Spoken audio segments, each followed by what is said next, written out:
Moi, ça fait plus de 4 ans maintenant que je m'intéresse à ces sujets avec la démarche Ça commence par moi, qui était de dire non pas que l'entièreté de la responsabilité du changement de nos modes de vie, qui doit être extraordinaire, hein, quand on voit à quel point on fait face à des enjeux qui peuvent être démobilisants, tellement ils sont extraordinairement flippants, pour utiliser un mot un peu rapide.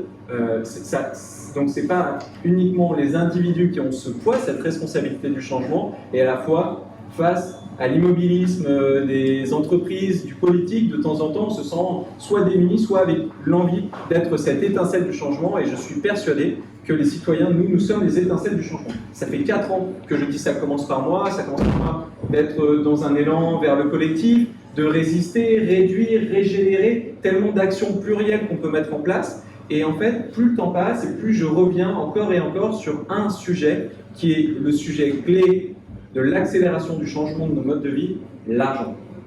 Il faut que je scénarise un peu mieux ce moment. Normalement, c'est le moment où j'aurais dû sortir ma carte bleue, j'aurais dû dire l'argent. Mais c'est depuis 4 ans le sujet sur lequel je reviens en permanence.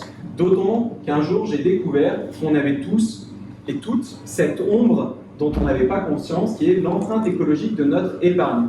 Qu'est-ce que ça veut dire? Et on en reparlera tout à l'heure, puisqu'effectivement, je suis très heureux de pouvoir accueillir des personnes qui portent des alternatives concrètes sur ces sujets et qui vont vous donner non seulement des éléments très factuels, des exemples concrets, mais aussi des perches d'expérimentation pour vous, dès aujourd'hui, pouvoir continuer à accélérer sur ces questions. On en reparlera tout à l'heure et ils feront le plaisir de me rejoindre dans quelques instants. Mais c'est en fait, je vous disais, cette empreinte qu'on voit, cette ombre qu'on ne voit pas et qui est pourtant bien présente, c'est l'empreinte de notre épargne, puisqu'en fait, à partir du moment, et j'ai découvert ça il n'y a pas longtemps, où vous avez plus de 10 000 € épargnés à la banque, en fait, cet argent, en étant réinvesti dans des entreprises sans qu'on nous le demande par les banques chez qui on ouvre des comptes, en fait, il pollue au moins autant que tout le reste de notre quotidien.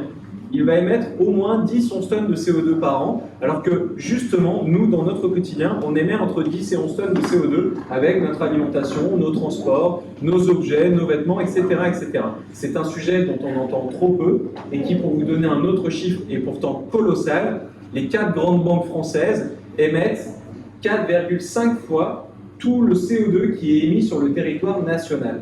On parle d'un rapport extraordinaire. C'est vraiment extraordinaire, ce qui montre que, encore une fois, nous, citoyens, nous avons dans le pouvoir de réorienter ce flux financier qui est dans nos mains à tous et toutes, le pouvoir non seulement de couper le robinet de l'ancien monde, hein, qui continue majoritairement à financer l'énergie fossile, déforestation, etc., etc., et d'ouvrir un autre robinet, celui beaucoup plus enthousiasmant des mondes de demain.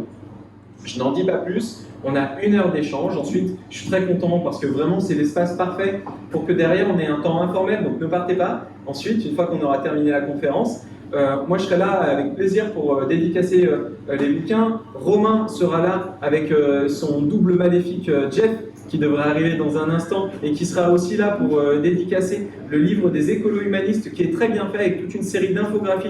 Il vous en dira plus tout à l'heure. Et puis, vous le verrez, on a la monnaie locale complémentaire de la région qui s'appelle la Gonette et qui sera là aussi pour vous présenter la solution, pourquoi pas pour vous proposer de changer quelques euros, et la Nef qui est aussi une banque assez engagée sur ces sujets et qui n'est pas très loin puisque le siège est à Vaux-en-Velin. On est bon? Allez, rejoignez-moi. On a Philippe, on a Emmerich du coup.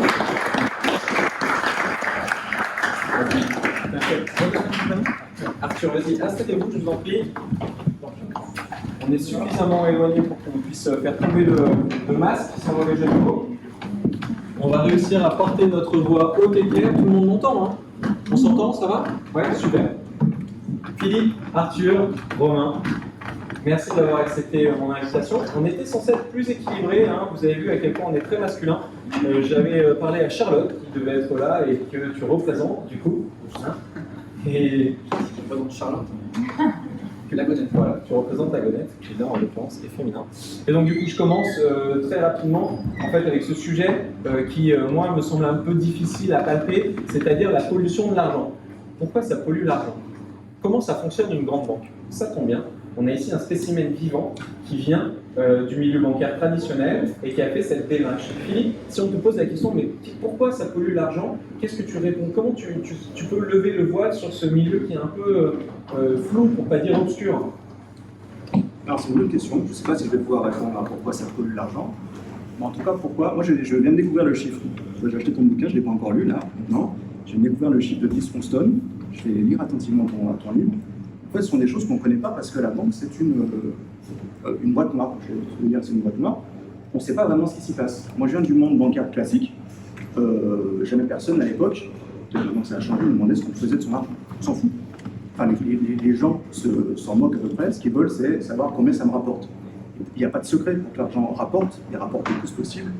Derrière, il faut qu'il soit utilisé à des endroits où c'est profitable. Et quand on soulève le capot, les amis de la Terre le font bien dans leur guide, on se rend compte qu'on est complice, mais complice par inadvertance, par non-connaissance de financement avec lequel on n'est pas en accord. Parce qu'il n'y a pas de miracle. L'argent qu'on confie à sa banque, il travaille, on disait ça en banque, il travaille. Enfin, surtout, il est utilisé à financer des projets derrière. Mais ça veut dire que les banques, c'est pas le coffre-fort comme on voit dans Lucky Luke où on peut déposer nos lingots, piécettes et billets et puis ensuite on le referme et on le réouvre pour un épargnant qui aurait besoin d'argent ou nous quand on vient retirer. Ça marche pas comme ça? Non, ça marche pas. Pourquoi? Alors si j'ai quelques minutes pour... En fait, cette image-là est hyper intéressante. La banque, elle a un rôle, peut-être son rôle principal, c'est un rôle d'intermédiation. C'est le terme qu'on utilise en banque. En fait, derrière le terme d'intermédiation, il y a au moins 3 concepts qui font qu'on ne sait pas le coffre-fort qu'on ouvre et on peut récupérer. La banque, évidemment, elle mutualise. Je prends un exemple. Vous avez, je ne sais pas, 5 000 € à mettre à la banque. Vous allez en avoir besoin dans 2 ans. Très bien. En face, vous avez quelqu'un qui a besoin de faire un prêt immobilier, je ne sais pas, de 200 000 € sur 20 ans. Ça ne matche pas, ni en durée, ni en montant. La banque, du coup, elle mutualise en montant. C'est ce qui permet, à un moment donné, de faire se rencontrer des besoins de montants différents. Je parlais de durée. Le deuxième aspect, c'est effectivement la durée. C'est-à-dire que la banque, elle va... Ça, c'est un autre terme qu'on n'entend pas souvent. Je vous invite à chercher un peu. Il y a des choses très sérieuses qui existent sur le sujet. Elle fait de la transformation. C'est-à-dire que la banque, elle collecte de l'argent court terme, votre épargne, à un horizon d'un an, 2 ans, 3 ans, qu'elle transforme en prêts qui sont plutôt du moyen terme. Donc, transformation, c'est plutôt sur la durée. Et le dernier, elle supporte un risque. C'est-à-dire que nous, en tant qu'épargnant sur votre livret, on ne va pas vous demander on ne va pas vous raboter votre épargne si jamais celui qui a emprunté pour sa maison ne rembourse pas. Donc c'est pour ça que quand on ouvre le coffre-fort, en fait, l'argent, il n'est plus là, il est utilisé pour financer des projets. Dans la banque classique, on ne sait pas trop. Après, j'aurai l'occasion de revenir sur une tentative, enfin, en tout cas la nef, peut-être même d'autres, qui essaient encore maintenant aujourd'hui d'essayer de tout dire qui est-ce qui est fait de votre argent. Des projets qui peuvent être ceux de grandes entreprises, en fait. Et c'est comme ça qu'on arrive à des chiffres, notamment qui sont sortis assez récemment d'une activité qui s'appelle Forest and Finance, et qui disent qu'en fait les banques mondiales, depuis les accords de Paris de 2016, avec l'engagement mondial, même s'il n'était pas contraignant, de dire on s'engage à tenir les 1,5 idéalement degrés, voire 2 degrés de dérèglement, et bien en fait les grandes banques mondiales ont continué massivement à investir dans la déforestation, des activités qui sont directement liées à la déforestation. On parle de production d'huile de palme, de pâte à papier, de soja en Amazonie pour le bétail, et en fait on parle de 150 milliards d'euros depuis 2016 qui ont été dépensés. Dans le top 10 des pires financeurs ou des financeurs les plus ambitieux, on a la BNP. Alors là-dessus, on se dit 150 milliards, est-ce que c'est grave, est-ce que c'est pas grave? La déforestation, c'est quand même 11% des gaz à effet de serre chaque année. Donc en fait, cet argent, il va effectivement aux petits emprunteurs, aux TPE, PME, du cru, on va dire, du territoire, mais aussi à des échelles mondiales qui nous dépassent complètement. Absolument, c'est souvent ces projets-là qui sont cités, tu en as cité pas mal. À l'époque, j'avais en tête, les Amis de la Terre parlaient à l'époque de projets controversés en Chine, etc. Et c'est finalement les ONG, les associations qui mettent en lumière ces projets. Et comme par hasard, les banques disent « Ah, mais oui », et font plus attention à l'avenir pour financer ces projets. Je crois que c'est la BNP qui avait été prise dans un scandale, un peu entre guillemets, où oui, elle était partie prenante d'un financement très très contestable, qui n'était pas chez nous. Romain, toi, tu savais ça? Quand est-ce que tu l'as découvert, si tu le savais déjà? Moi, j'ai jamais eu d'argent, donc ça m'a jamais C'est grâce au confinement que j'ai pris les euros d'épargne.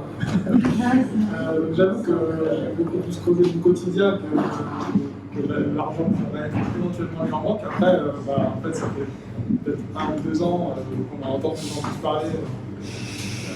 Donc, je suis amené à poser un peu ces questions-là, m'intéresser à qu'est-ce qu'il y a derrière, notamment dans les habilitateurs. Je suis dans une banque de milieu de tableau, on va dire. C'est pas bien. Voilà, je pense que c'est des choses qui évoluent et puis c'est pas palpable. En fait. Donc, je pense qu'aussi, nous avec Jeff, on raconte beaucoup de notre transition, on essaye de faire envie aux autres, pas forcément de suivre nos pas, mais en tout cas de s'inspirer de ce qu'on a pu faire. Et on commence rarement par quelque chose qui n'est pas palpable. On va faire installer une maison, on va acheter de l'eau, on va faire des choses concrètes comme ça, dont on peut peut-être pas ressentir immédiatement le bénéfice, parce que si on passe d'une alimentation conventionnelle à bio, tel que du jour au lendemain, on se dit pas voilà, mon corps est sain, mais on sait ce qu'on achète. L'argent, l'électricité aussi, il y a des choses comme ça. En fait, si on achète de l'électricité verte ou pas, à la maison, c'est la même ampoule qui s'allume. Après, si on creuse, on comprend ce qu'il y a derrière, et l'argent, c'est un peu pareil. En fait. On creuse, on sait ce que ça finance, et sur son compte on a le même montant. Je pense que c'est des choses qui viennent plus tard dans la réflexion, il me semble. Arthur, arrête. Tu dirais que toi, c'est le fait de venir à une monnaie locale complémentaire, ça a été quelque chose un peu, une sorte d'aboutissement de toute une démarche, où finalement, notamment la question de l'empreinte de l'épargne, c'est quelque chose qui t'a alerté tout de suite? Alors moi, je ne suis pas forcément rentré personnellement en tant que bénévole par la question de l'épargne sur un projet Egonet. Moi, personnellement, ce qui m'a fait rentrer dans un projet, c'est plus la question en fait de, moi je dirais, on appelle ça un peu la démocratie monétaire, c'est-à-dire en fait qui a en fait le pouvoir sur l'argent, la manière dont elle est créée, la manière dont elle est investie et la manière dont la monnaie est diffusée, la manière dont on consomme, etc. Le concept en fait de la monnaie locale, c'est de dire que nous, en tant que citoyens, on a notre mot à dire en fait sur ces thématiques-là. Tu parlais de la question de la pollution, en fait. La monnaie locale est quelque part un outil pour lutter justement contre ça, puisque si on n'a aucun levier d'action sur la question de l'investissement, que ce soit privé, public, et l'origine, on va dire, de la production de ce qu'on achète, comment est-ce qu'on peut vraiment impacter ça, en fait, lutter contre justement cette pollution. Avec une monnaie locale, en fait, on est sûr que l'argent qui est investi donc en tant qu'argent qu'on dépense pour consommer est investi dans des projets, des artisans, des commerçants, des restaurants, des bars, qui ont une certaine éthique dans leur fonctionnement, un certain engagement, que ce soit en fait d'un point de vue social, culturel, mais écologique également. De ce point de vue-là, on donne un sens à notre consommation en fait, en utilisant la monnaie locale. Et en plus de ça, en fait, chaque euro changé en Egonet va sur un fonds de garantie qui est donc contre la nef, qui est placé chez la nef, et qui, là, on a aussi un investissement qui va aller vers des projets de la transition écologique, essentiellement au niveau local d'ailleurs, puisqu'on reste sur la thématique locale, la question de la monnaie locale. C'est ce qu'on a l'habitude de dire parce qu'on a travaillé ensemble effectivement sur ce compte. On a l'habitude de dire que finalement la Egonet, pour 1 euro, vous avez un pouvoir sur 2 euros. Parce que vous avez le pouvoir sur l'euro, vous avez dépensé avec la Egonet. Et vu que la Egonet, l'euro que vous lui avez donné, elle le met à la nef, du coup on finance des projets à impact positif. Du coup, avec 1 euro de Egonet, 2 euros d'impact. Qui avait déjà entendu parler des monnaies locales complémentaires? Qui a déjà eu dans son porte-monnaie à un moment ou un autre une monnaie locale complémentaire? Ouais. Ok. Bravo. Ce qui est fou, c'est qu'on se dit, bon alors, autant pour moi, peut-être que je me trompe, mais l'idée que le fait d'ouvrir un compte en banque dans une grande structure, ça peut sentir un peu louche. Et c'est vrai qu'en fait, il y a vraiment cette confiance qu'on met dans les banques. Personnellement, moi, j'ai jamais ouvert mon premier compte en banque. Mon compte en banque m'était ouvert quand j'étais né, je crois, limite. Et c'est souvent comme ça. Et rares sont les personnes qui se posent la question de changer de banque, ou on change de banque au moment où on est en train de demander son premier prêt. Et là, on voit un peu les conditions et on se dit, oh, je vais peut-être aller à un tel endroit ou à tel autre. Mais rarement, on se demande vraiment, voilà, l'éthique de la banque et à la fois, je pense que si on posait un peu la question à tout le monde, il y aurait potentiellement ce doute sur l'utilité sur l'utilité de son épargne et la qualité des valeurs portées par la banque. D'autant qu'il y a eu quand même tout un tas de crises qui, ces dernières années, ont émaillé un peu l'image des banques et de leur confiance. Autant l'euro, dire que l'euro pourrait avoir une incidence négative, ça paraît absolument pas logique. Si, moi en tout cas, ça me paraît plus flou. Pourquoi avoir une monnaie locale complémentaire, c'est vraiment beaucoup plus vertueux que l'euro?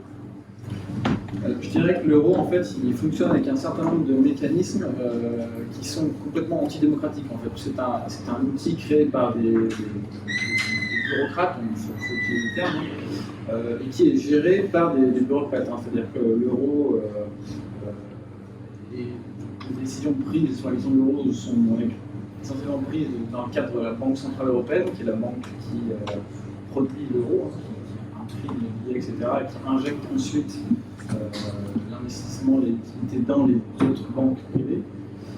Et nous, sur ce processus-là, qui est un processus essentiel, fondamental et central dans n'importe quelle économie, on n'a absolument pas notre mot à dire, puisque encore, quelque part, on intervient dans le processus démocratique quand il faut élire des parlementaires européens, etc. Autant que ce n'est pas le cas pour le fonctionnement de la finance.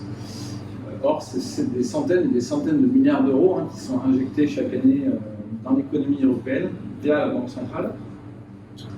Donc, ça pose un problème puisque le fait que, si on visualise ça un peu comme un tuyau, le fait que le tuyau aille uniquement entre la Banque centrale et les banques privées et que nous, on n'ait finalement peu de vision et aucune typologie d'action possible entre ces deux étapes, ça pose des questions parce que qu'est-ce qui est fait en fait avec cet argent qui est produit, qui est en partie de l'argent public d'ailleurs, qu'est-ce qu'en font finalement les banques privées? Alors, on parlait tout à l'heure de l'impact de l'investissement, soit par exemple pour les banques qui investissent dans la destruction de l'Amazonie, etc. Évidemment, pour une grande banque privée qui fonctionne avant tout avec des objectifs de rentabilité, c'est plus intéressant d'investir dans une grande entreprise du CAC 40, par exemple, ou sur les marchés financiers, que d'investir dans une librairie, dans un café, dans un restaurant, etc. Pourtant, est-ce que ce ne serait pas plus d'utilité commune d'investir justement dans l'artisanat, dans les commerçants locaux et notamment les commerçants et les artisans qui ont une forme d'engagement social et culturel, plutôt que d'investir dans, on pourrait dire presque le grand capitalisme.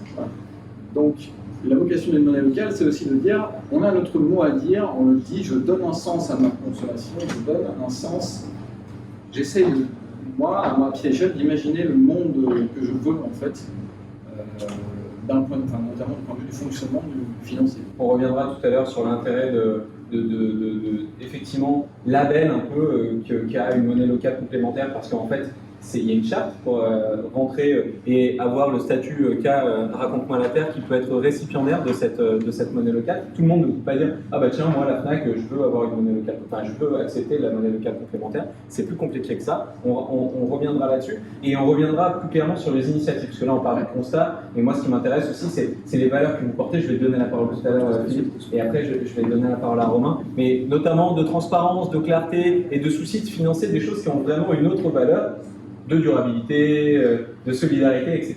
Mais là, finalement, même dans ce que vous portez, il y a toujours l'idée d'avoir ce flux qui peut continuer à être dans la surconsommation, qui peut continuer à être finalement dans le mimétisme, la continuité de ce qu'on faisait avant avec notre argent. Ce que j'aime bien avec les écolos humanistes, c'est que vous faites un pas de côté encore en disant, mais éthique ou pas éthique, pourquoi l'argent il est au centre de notre vie et comment on peut faire en sorte que on lui donne une place un peu moins grande à cet argent, Romain. Oui, en fait, nous, on a commencé notre initiative en se disant il y a déjà plein de choses qui existent et on va créer une infographie par mois pour parler d'une initiative de la transition. Et du coup, que les gens qui nous lisent se disent tiens, ça existe la monnaie locale. Donc, nous, on a fait nos premières infographies, c'était pour la Gonette. Des monnaies locales, il y en a partout en France. Après, par mimétisme, on essaye de parler à chaque fois de concepts qui peuvent se retrouver ailleurs qu'à nous. Et petit à petit, comme ça, on s'est intéressé à plein de sujets en fait, en fonction de nous, ce qui nous intéressait, de où on était dans notre transition. Il n'y avait pas forcément de fil rouge d'un mois sur l'autre, on traitait de sujets bien différents. Et en fait, on s'est rendu compte en écrivant le livre, justement, qu'il y avait une cohérence globale sur ce qu'on faisait. Finalement, ça nous a permis d'avoir un peu de recul sur ce qu'on faisait. Et du coup, de voir que la sobriété, c'était vraiment ce qui faisait la différence, finalement, entre, j'ai envie de dire, le monde d'hier et le monde de demain. Et justement, ce que tu disais sur le consommer moins, sur réfléchir à ce qu'on fait de son argent, ou comment on fait sans argent aussi, avec d'autres manières de vivre.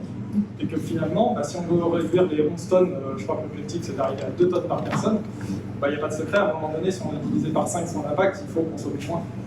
Il faut vivre autrement, il faut peut-être avoir des petits espaces aussi. Si à Lyon, on ne peut pas dire qu'on soit submergé de mètres carrés, mais voilà, c'est tout un mode de vie qu'il faut repenser. Et que l'argent, c'est un moyen pour nous. En fait, on s'est toujours dit, la planète, on en a qu'une. Voilà, on doit revenir avec. L'humain, c'est un peu l'objectif. L'objectif, c'est d'être soi. Et du coup, l'argent, ça doit redevenir un moyen. Et donc, on a tout de suite déconstruit le triptyque de développement durable où les 3 piliers sont au même niveau. Et on s'est dit, non, il y a une hiérarchie entre les 3.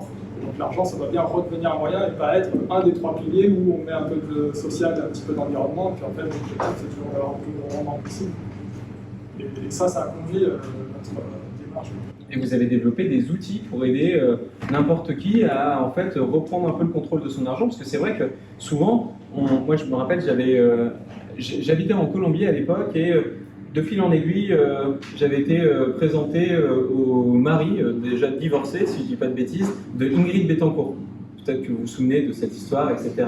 Et lui, il disait, en fait, au début, quand on s'était rencontrés, on était étudiants, on vivait d'amour et d'eau fraîche, tout allait bien. Et puis, en fait, plus on s'est épanoui dans notre aventure entrepreneuriale, politique, plus on a eu des moyens, plus on a acheté, et puis ensuite les appartements sont devenus de plus en plus grands, les écoles pour les enfants sont devenues de plus en plus chères, les voitures sont devenues de plus en plus grosses, et en fait aujourd'hui on vit largement dans le pourcentage, enfin dans les 1% les plus riches, et pourtant on n'a jamais assez. Et ça m'a choqué. Et à ma grand-mère aussi qui disait tout le temps, ça sert à rien d'être le plus riche du cimetière. Et ça, c'était des choses qui me sont restées. Et donc vous, c'est vrai, dit ça, on a l'impression que c'est du bon sens. Et à la fois, réussir à faire ce pas de côté, c'est un vrai exercice. Et vous proposez des outils. En fait, la première réflexion, d'ailleurs, elle n'a pas de nous, elle a une amie à nous qui s'appelle Julie Pulita, avec qui on est dans une cigale, à notre manière de financer aussi la transition.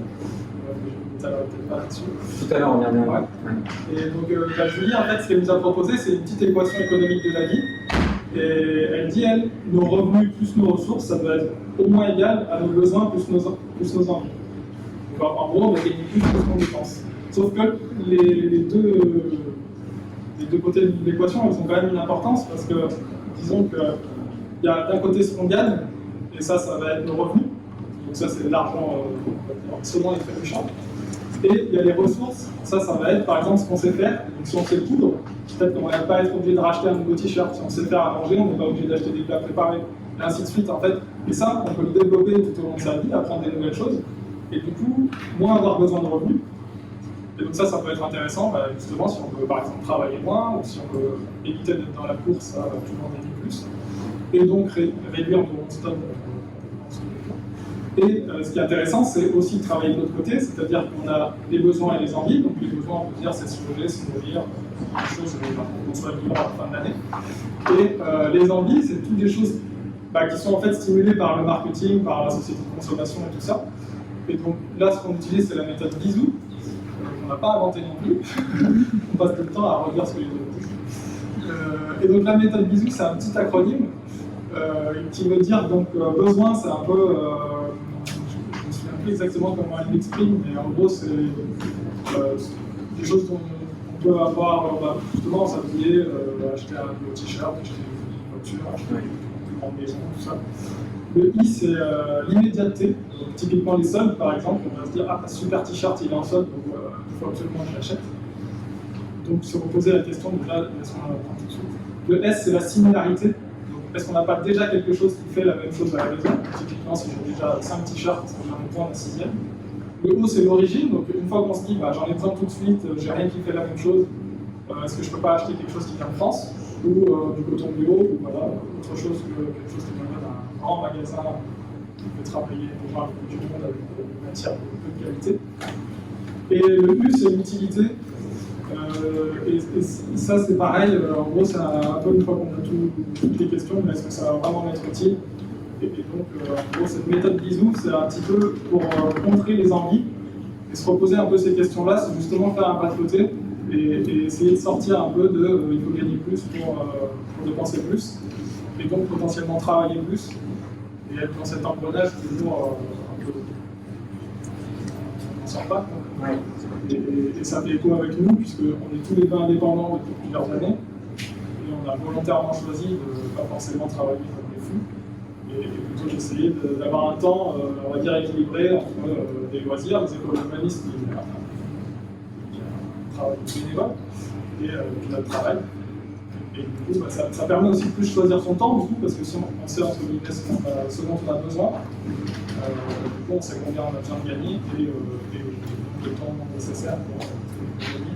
Et vous terminez même par proposer de calculer le RIB, qui n'est pas le RIB qu'on connaît, mais le revenu induit par ses besoins, en disant, mais concrètement, dans un mois où je suis vraiment heureux, de quoi j'ai besoin et combien ça me coûte. Et en fait, on reprend un peu comme ça, en inversant le contrôle clair de ses besoins, on se laisse un peu moins surprendre par bon, bah voilà, des besoins ou plutôt des plaisirs, des envies concrètes. Et ensuite, à côté, on peut mettre un chiffre, quitte à ce que dire, ah bah en fait, je me rends compte que mes besoins ne sont pas si importants que ça. Mes vrais besoins, ceux que j'ai décidés, et donc bah, je peux me mettre au 4/5e par exemple, ou changer de métier, ça m'effraie moins. J'aimais bien cette idée de calcul. Quand même toujours ce regard de se dire, aller boire un coup au bar, acheter un ça, c'est dans les besoins. Maison, ça fait partie des besoins. Acheter des bouquins, bien sûr. Pas du tout ascétique à se dire, il faut juste vivre avec le minimum, dormir sur une planche en bois, mais vraiment vivre la vie qu'on a envie de vivre. Mais pour ça, combien on a besoin. En fait, nous, on part beaucoup de la maxime qui dit le temps c'est de l'argent, on se dit nous c'est de la masse, l'argent c'est du temps, et si j'ai besoin d'argent, il faut que je dépense du temps pour gagner.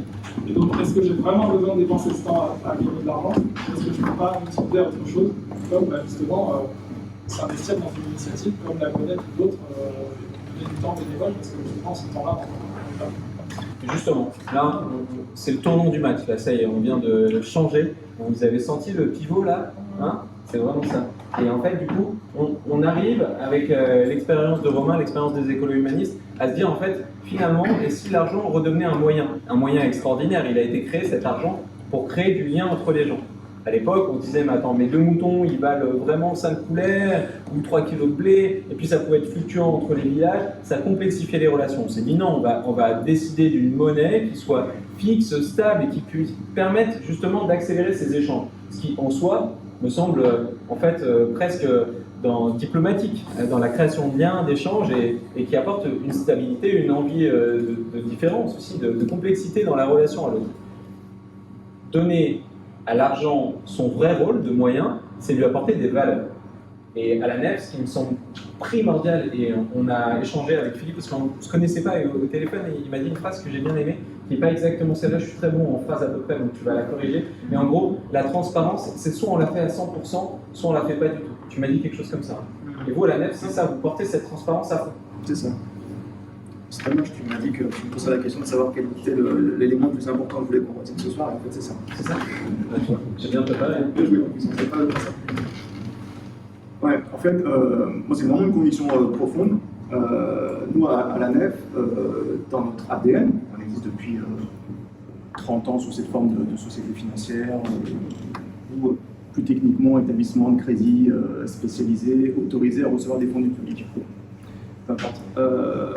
En réalité, l'ADN de la nef, c'est de se dire pouvoir faire circuler en circuit court et en toute transparence, et je reviens sur le côté 100% transparent, de l'argent entre des gens qui ont un surplus d'argent, donc une épargne, et des gens qui vont avoir un projet.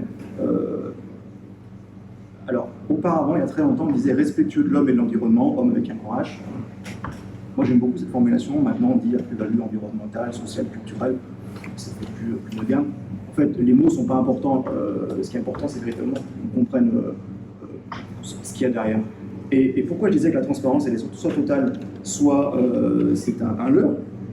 Parce que nous, notre métier, c'est de ne financer que ce type de projet.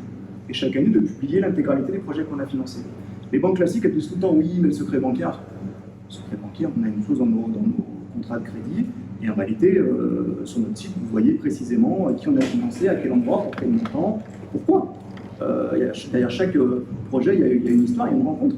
Et deux choses. La première, sur le lien, ce qui est marrant, c'est que les gens qui ont créé la nef considéraient effectivement que la transparence n'était pas l'alpha et l'oméga. L'argent, c'était aussi un moyen de recréer du lien entre les personnes, entre l'épargnant et le porteur de projet. Et d'ailleurs, nous, avec nos sociétaires, nos épargnants, on essaie d'organiser parfois des rencontres chez les emprunteurs pour se dire, regardez votre argent, c'est pas immatériel, c'est concret, vous avez servi à financer tel type de projet, venez boire un coup dans tel bar, boire une bière locale, etc., ou venez voir l'agriculteur, venez toucher, quoi, et puis rencontrez-lui, et pourquoi pas devenir client. Et là, pourquoi pas devenir locale. Et la deuxième chose, sur la transparence, aujourd'hui, je ne sais pas si vous avez allumé un peu la télé, là, moi j'étais surpris, non, parce qu'il fallait bien que ça arrive.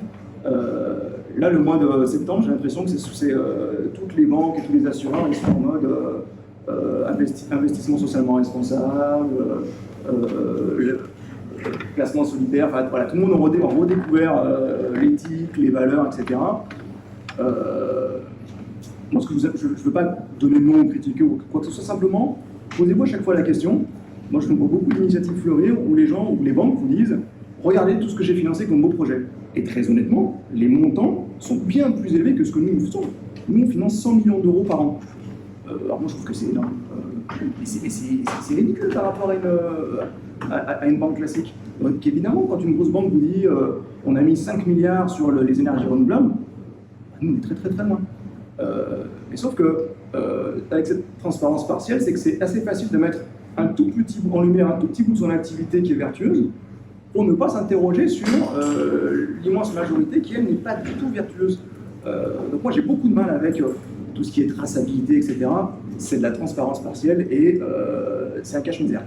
Le chiffre qui illustre parfaitement ce dont nous parle Philippe, c'est sur 10 € que les grandes banques françaises investissent dans les énergies, il y en a effectivement 2 dans les énergies renouvelables, 2, 3, vachement bien.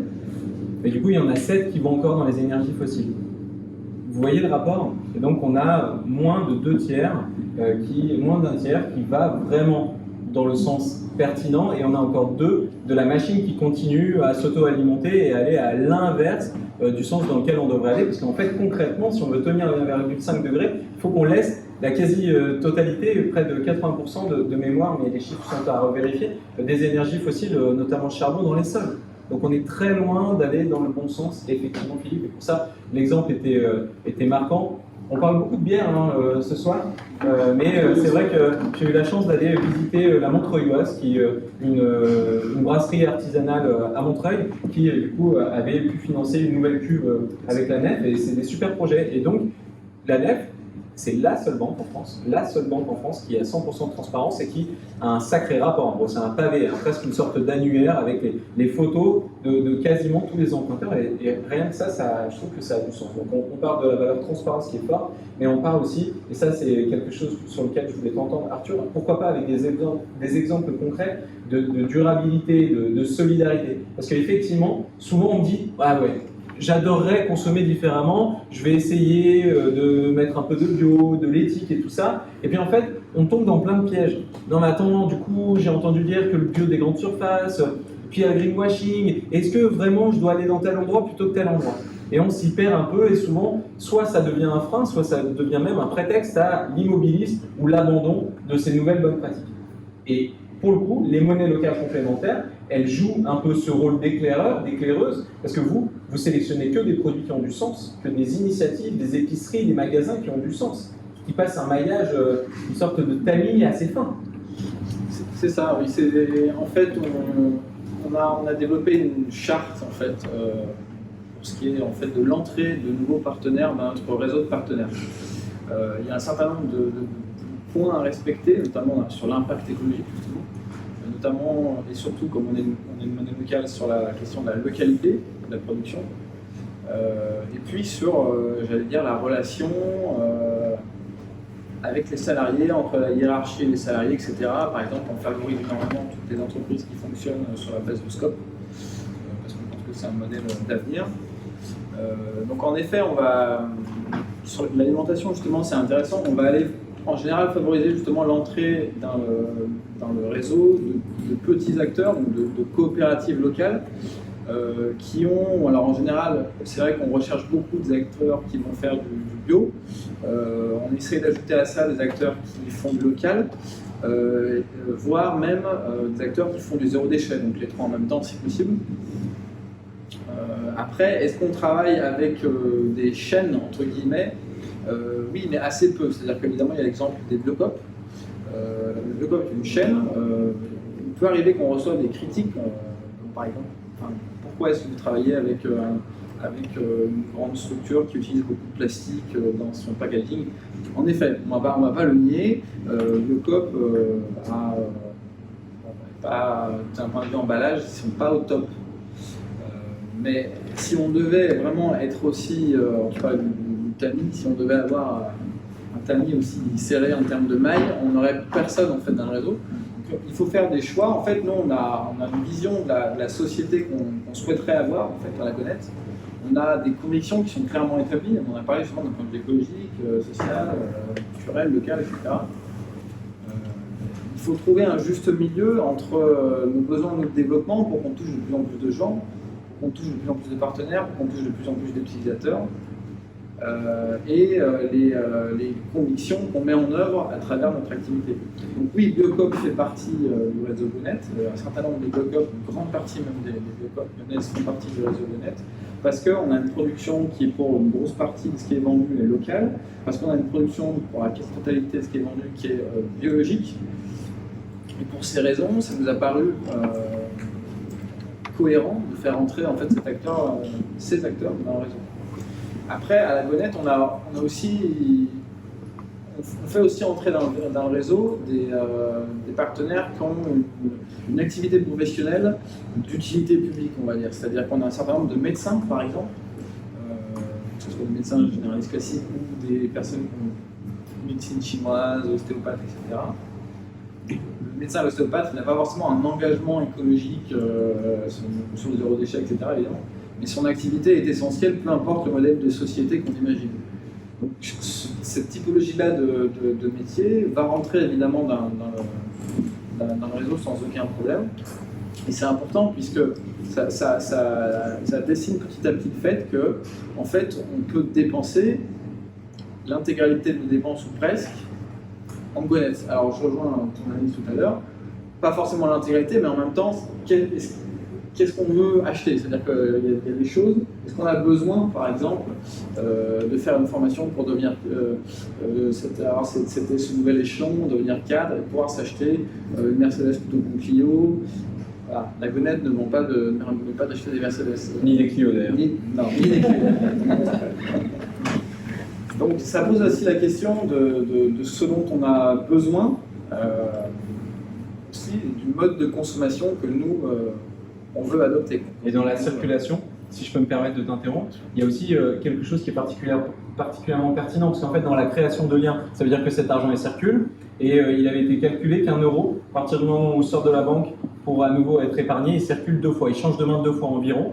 La seule violette, qui est une monnaie locale complémentaire, c'est en train de m'échapper, j'aurais dit Toulouse, hein, c'est ça, hein, de Toulouse, elle a été, ils ont calculé qu'elle circulait plus de 6 fois, elle est changée plus de 6 fois.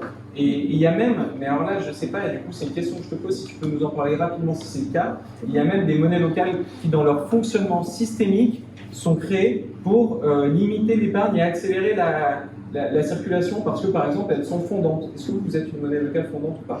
Alors non, on n'est pas fondant, mais par contre, oui, la Gonette participe en effet à éviter qu'on ait un surplus d'épargne, puisque l'épargne c'est de l'argent qui dort. Alors dans le cas d'une épargne éthique, comme ce que propose la NEF, c'est de l'argent qui est forcément investi dans des projets qui font sens par rapport aux conditions qu'on défend. pour l'immense majorité des banques, malheureusement, c'est de l'argent qui sort de l'économie réelle pour aller pour être investi dans l'économie financière ou dans des projets qui nous échappent complètement. En fait, dans la nature, ils nous échappent complètement. Pardon, ta première question, C'était sur le fait qu'elle ne soit pas fondante, mais c'est voilà, pas grave. non, nous on n'est pas. Alors, en effet, voilà, c'est ça oblige le fait qu'elle soit fondante. C'est un concept qui fait que ça oblige à dépenser l'argent rapidement, avant que la valeur change et qu'on perde en pouvoir d'achat. Nous, on n'a pas opté pour ça, parce qu'on pense que c'est quelque part, ça force un peu en fait la personne à dépenser de l'argent. Forcément, si les patrons par exemple le SMIC, ça peut être un peu gênant d'obliger à faire ses courses à l'UCLOP. Voilà. Donc voilà, on n'a pas fait ce choix. Vas-y. Mais c'est un mécanisme pas inintéressant parce qu'on remarque qu'en ce moment, et c'est inédit avec les taux d'intérêt négatifs, c'est ce qui se passe auprès des banques.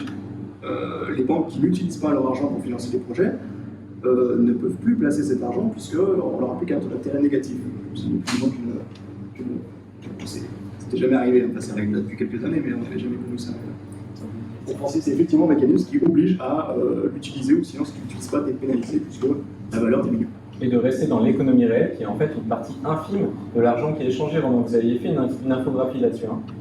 Ouais, alors après c'est toujours difficile, on a du mal à retrouver souvent les chiffres un peu, mais c'est souvent 97-98% de l'argent mondial qui est considéré comme faisant partie de l'économie financière, et du coup seulement 2 ou 3% qui sert vraiment à l'économie réelle.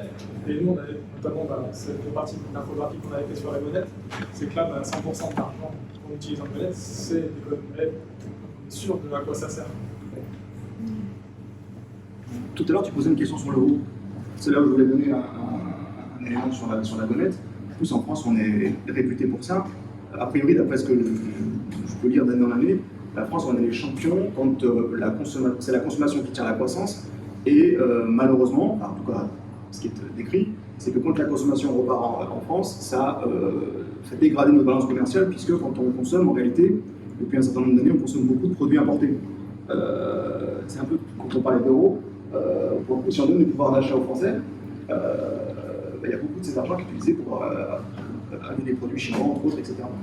Avec la monnaie, on gomme cette externalité négative de l'euro, puisque en réalité, cet argent circule localement.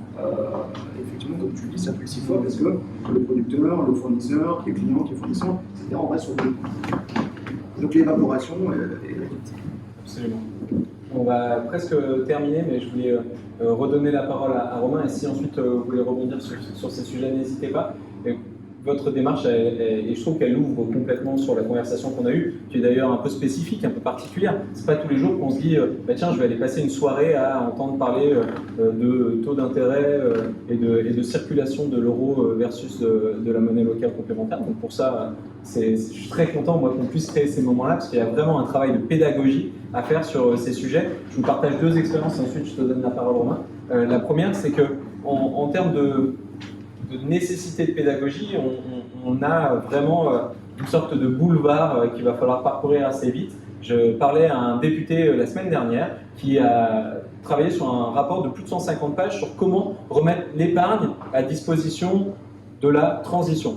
C'est un député de LREM avec mot transition, verte et tout ça, mais qui lui vraiment voulait dire, bon, en fait, cette épargne, elle peut vraiment être utilisée pour des projets de la transition énergétique, rénovation thermique, etc. etc. Et je lui disais concrètement, si vous aviez accès comme ça à plusieurs millions de citoyens engagés à travers tout un réseau d'associations, qu'est-ce que vous feriez pour que, enfin, le gouvernement, notamment, se bouge sur le sujet? Parce que lui, il a donné ce rapport à Bruno Le Maire en disant, regardez, les solutions, elles sont là. Et Bruno Le Maire, en fait, avant ça, il bottait en touche, et après ça, il continue à botter en touche avec tout un tas de systèmes d'épargne, notamment, qui sont très, très flous, et dans lesquels les banques peuvent se mouvoir et louvoyer pour finalement continuer à financer ce qui les intéresse. Et lui, il m'a dit, malheureusement, pour l'instant, la seule chose à faire, c'est un travail pédagogique énorme, parce que, encore en France, on ne comprend pas comment fonctionne et le système bancaire et le système financier. Il faut absolument qu'on arrive à remettre ça au cœur de l'éducation, des conversations, des débats, parce que tant qu'on n'aura pas réussi à avoir plusieurs millions de Français qui ont vraiment compris l'intérêt de donner du sens à leur argent, là, on n'arrivera pas à raccrocher le wagon du gouvernement. C'est dur à entendre, hein, parce que ça semble injuste en termes de responsabilité. Et l'autre chose, c'est quand même, effectivement, nous les individus, on a un pouvoir énorme, parce que je vous parlais du gouvernement. En ce moment, le plan de relance a été partagé il y a quelques semaines et il se gargarisait d'avoir mis 30 milliards d'euros à disposition de la transition écologique. Peut-être que vous avez vu ces chiffres. Vous savez combien nous, épargnants, nous avons d'encours en France? Quelle somme d'épargne? Plus que 30 milliards ou moins que 30 milliards? Plus. 100 milliards? Plus ou moins? Plus. 1000 milliards? Non. Plus ou moins? 5000 milliards. On a 5000 milliards d'épargne. On a 5000 milliards d'épargne en encours. Je le répète encore une fois, vous avez compris. 5000 milliards. Autant dire que la transition écologique, elle est financée jusqu'à 2100. Si on décide de vraiment reprendre cet argent et de le mettre à la disposition de choses dans lesquelles nous avons vraiment, voilà, nos tripes. Je termine avec ça, je refais une transition un peu difficile mais qui nous permet d'ouvrir, parce qu'on parle d'épargne, on parle de choses très techniques, et finalement on peut un peu se perdre dans le pourquoi. Je trouve que la société, ces dernières décennies, on s'est beaucoup attardé au comment, avec la taxe Tobin, non pas la taxe Tobin, le nucléaire, non, les énergies renouvelables. Et il y a plein de choses comme ça sur lesquelles on s'échappe et qui malheureusement ne nous permettent pas d'accélérer, de se mettre à la hauteur des enjeux, hein, et des enjeux qui sont vraiment urgents. Et ce que vous faites avec les écolo-humanistes, et j'aimerais qu'on termine avec ça, et si vous voulez rebondir ensuite, on vous laissera la parole. Les questions d'ailleurs, ça serait peut-être un temps un peu plus informel, mais c'est en fait, pourquoi on fait ça? Et vous, le titre, c'est vraiment ça. C'est pourquoi on le ferait. Est-ce que tu peux redonner le titre de ton bouquin? Du coup, ça s'appelle « Vivre avec moins pour vivre heureux ». C'est un peu ce que je disais au début. Ouais. Pour nous, l'objectif, c'est d'être heureux. Et après, du coup, l'argent, c'est vraiment un moyen qui peut être autant utilisé de manière personnelle, pour son bonheur à soi. Si ça peut servir à la société de manière plus globale, c'est le bonus. Et ce qui est hyper intéressant, c'est qu'on vit aujourd'hui un peu gouverné, dirigé par des indicateurs, notamment celui du PIB qui a été inventé après la Seconde Guerre mondiale pour mesurer la reconstruction. Aujourd'hui, il est complètement obsolète cet indicateur. Et en fait, pourquoi ne pas le remplacer par d'autres indicateurs, par exemple? Et encore une fois, on a fait une infographie dessus, parce qu'on fait une infographie sur tout. On en avait sur le PIB notamment. Et en fait, aujourd'hui, le PIB, ce qui compte, c'est de le faire croître. Et donc, typiquement, que les gens tombent malades, c'est très bon pour la croissance. Que des accidents, c'est très bon pour la croissance. Vendre des armes, c'est très bon pour la croissance. Il y a tout un tas de trucs qui sont très bons pour la croissance. Et à côté de ça, faire son petit jardin pour s'auto-alimenter, ça pour la croissance, c'est good. Et donc, être en bonne santé, c'est il y a plein de choses avec lesquelles on peut être hyper heureux, quasiment, j'ai envie de dire presque ne pas dépenser d'argent. Mais du coup, le modèle actuel ne marche pas du tout comme ça. C'est un peu ça qu'il faut réfléchir aussi dans la transition, c'est comment on fait de la décroissance. Parce que si on passait de 11 tonnes à 2 tonnes, à un moment donné, il n'y a pas de secret, il faut décroître aussi économiquement. Mais sans que tout s'écoule, parce que c'est aussi, quelque part, les gouvernants ne sont pas complètement non plus hors sol, j'ai envie de dire. S'ils financent la croissance, c'est parce qu'aujourd'hui, le modèle tient là-dessus, si on a de la décroissance, il y a plein de gens en chômage, il y a des problèmes qui vont être. C'est bien ça qu'il faut à la fois penser et comment on peut remplacer la décroissance par des croissances, des autres croissances, plein d'autres croissances qui permettraient aussi de redynamiser le pays. Du coup, on boucle avec la résilience, éventuellement les fonds de tout ça, comment on s'organise collectivement pour que ça se passe bien. Avec la monnaie locale complémentaire qui peut être un super outil de résilience, hein, on l'a vu, mais ça, après, on peut continuer. Là, je suis en train de remettre une pièce dans la machine alors que je ne voulais pas. Mais le VIR, par exemple, qui est une monnaie locale complémentaire suisse, qui, en fait, au moment où il y avait une crise économique, a permis, en fait, voilà, de se substituer à la monnaie nationale pour dynamiser les échanges entre les entreprises, et qui aujourd'hui est une grosse monnaie locale encore qui facilite. La plus ancienne, je pense. Ah ouais, l'une des plus anciennes, ou en tout cas, on parle de millions et de millions d'échanges. Donc il y a vraiment de quoi faire, quoi. Il y a vraiment d'accompagner des gens, de mettre de l'humain derrière, et je crois qu'on est sur ce... En fait, c'est vraiment ce que je voulais raconter aujourd'hui avec votre aide, c'est de dire qu'on peut passer d'un sujet qui peut paraître très technique, très obscur et très orienté bénéfice vers quelque chose qui peut en fait être une formidable opportunité de remettre le bonheur et le vivant au cœur. Voilà, on a à peu près réussi, c'était très court, et à la fois j'avais envie de faire en sorte que vous puissiez surtout poser les questions. Donc on va pas faire les questions comme d'habitude, parce qu'en général c'est toujours un calvaire, la première personne qui se lance pour la question, ça met un temps fou, on n'y arrive pas, tout ça, bref. Donc du coup ce que je vous propose, c'est que vous gardez vos questions et vous allez les poser directement à Arthur, Romain et les comparses. Philippe, vous êtes venus avec des petites équipes aussi, ça permet d'échanger. Romain propose à la dédicace son livre où il y a toutes ces superbes infographies qui ont été faites avec Jeff qui est là-bas derrière. Coucou Jeff. Il y a un petit stand pour d'avoir d'autres informations sur la nef. Ils expliquent si vous voulez ouvrir un compte épargnant, comment ça fonctionne, à partir de combien d'euros, etc., etc. Et donc je disais, il y a aussi un espace pour pouvoir en savoir plus sur la Gonette, le réseau de la Gonette, et pourquoi pas échanger un peu d'argent. Je vous remercie d'avoir accepté d'être avec moi ce soir, d'être avec nous, d'apporter vos connaissances et votre expérience. Et puis voilà, on repart pour un autre tour. Merci.